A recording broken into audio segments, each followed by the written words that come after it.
The world is teetering on the edge of a storm. For decades, the balance of power has been shifting. Old alliances have been trembling, and a new, tense chapter in global relations has begun.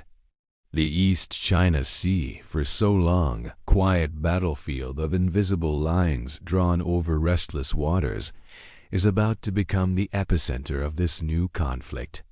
In the year 2025, Japan decided to cross one of those lines. It was a bold move, a daring act that would forever change Asia and quite possibly the world. It all started on a cloudy morning in Tokyo. The eyes of the entire world were fixed on a single podium. Japan's Prime Minister stepped forward, his voice steady, his message shockingly clear. From this day onward, Japan will no longer remain silent in the face of aggression. We will protect our sovereignty, our allies, and our future by any means necessary. The room fell silent. Cameras flashed, and those words echoed across continents in an instant. Within minutes, Beijing responded.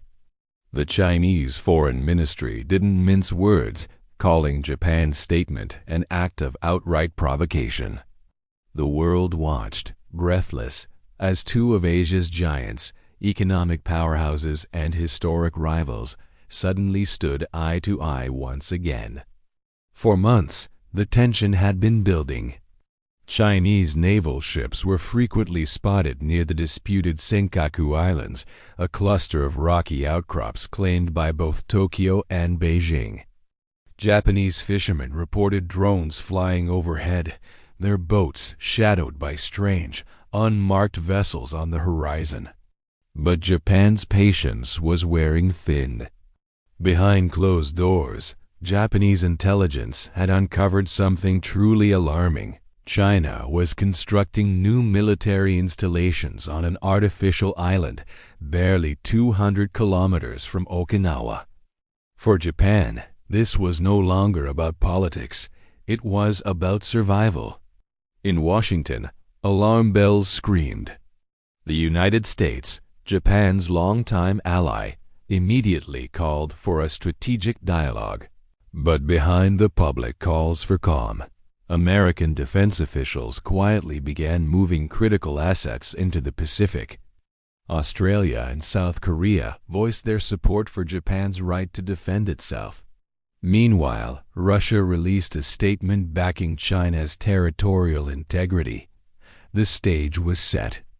The world was dividing once again east versus west, and Japan's new defense policy wasn't just talk. In the weeks that followed, Tokyo unveiled its most ambitious military upgrade since the Second World War. A new generation of stealth fighters roared into the skies. Advanced destroyers, bristling with technology, began patrolling the seas. Japan even unveiled a cutting-edge cyber defense unit capable of launching devastating counter-operations within minutes. But the boldest step of all came when Japan deployed its latest missile defense system to its southern islands right on China's doorstep. When satellite images of the deployment leaked online, the world gasped. Commentators dubbed it Japan's Iron Shield. Beijing called it an act of war. State media in China fired back with fiery headlines. Japan threatens regional peace, and Beijing will not tolerate hostile actions. On social media, millions of people took sides. Some hailed Japan as a nation finally standing up for itself after decades of pacifism. Others feared that Asia was about to plunge into its darkest hour. Meanwhile, inside China's Great Hall of the People, the Communist Party convened an emergency meeting. President Xi Jinping addressed his inner circle with a chilling message. Japan must understand the dragon does not bow. Within days, the global markets began to shake. Japanese tech companies, once undisputed leaders in microchips, suddenly faced crippling trade restrictions. China suspended its exports of critical rare earth minerals to Tokyo, the very elements needed for Japan's advanced technology. In response, Japan struck back with its own sanctions, targeting Chinese electronics and shipbuilding firms. The economic war had begun. It was silent, it was digital, and it was devastating. Factories slowed to a crawl, currencies trembled. And in the hushed boardrooms of global finance, investors whispered the one word nobody wanted to hear: recession. While politicians traded speeches and threats, another war was already raging, one that no one could see: a cyber war. Across Tokyo, government servers flickered and died. Power grids experienced sudden, unexplained technical glitches. At the very same time, Chinese networks faced mysterious data breaches and crippling blackouts. Experts called it the Shadow War, a conflict fought with keyboards, not bullets. And in this invisible, digital battlefield, no one knew who was winning. On the streets of Tokyo, life tried to continue as normal, but a palpable unease hung in the air. Families began stocking up on food and water. Students whispered nervously about the possibility of open conflict. Old men, who had lived through the horrors of war once before, simply shook their heads in disbelief. In Beijing, the propaganda grew louder. Posters celebrating strength, unity, and inevitable victory filled the streets. Yet behind the forced smiles, the fear was exactly the same. What if this time the storm doesn't pass? Then came the event that shocked the world. A Chinese surveillance aircraft reportedly violated Japanese airspace near Okinawa. In response, Japanese fighter jets scrambled, intercepting the intruder high above the waves. Moments later, radar systems across the region picked up a lock-on signal. One false move, one twitch of a finger, and the world could have witnessed fire raining down on the Pacific skies. But the order to fire never came. Both sides pulled back for now. The message, however, was crystal clear. One more mistake could ignite the spark that everyone feared. As the tension continued to mount, whispers began to circulate. Japan was not standing alone. Secret talks were underway involving the US, India, and several European nations to form a new security framework in Asia. Behind closed doors, this emerging coalition aimed to contain China's growing power diplomatically, economically, and militarily. To some, it was a necessary act of rebalancing power. To others, it was the beginning of a new, more dangerous Cold War.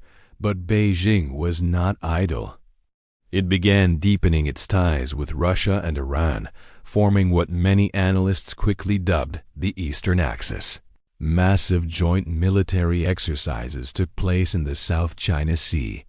Warships from 3 nations moved in perfect formation, a silent, powerful warning to the world. We are ready. China's message was loud and clear. The dragon will not retreat. In an emergency session of the United Nations, world leaders pleaded for peace. Japan defended its actions, calling them a defense of democracy and freedom.